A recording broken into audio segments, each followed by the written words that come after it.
ఇప్పుడు వాస్తవానికి ఎవడన్నా పోయొచ్చిండు హైదరాబాద్ నుంచి వెళ్ళాడికి తగిలితే వాళ్ళ దృష్టి ఎక్కడ తగులుతుంది, కానీ ఆడికి పోనోని దృష్టి ఎక్కడ తగులుతుంది?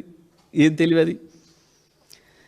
ఇక అటువంటి వాళ్ళు ముఖ్యమంత్రులు ఉప ముఖ్యమంత్రులు అవుతారు. ఏం చెప్తాం మరి మనం?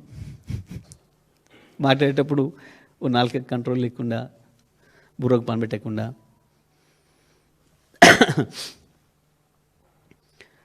రోజు వస్తే వచ్చిపోయేటోళ్ళు వందలాది వేలాది మంది అక్కడి నుంచి వాళ్ళు హైదరాబాద్ను చూసేది వాళ్ళు. ఏమంటాం మనం? నరదృష్టి పడింది అని అంటాం చాలా విషయాలలో.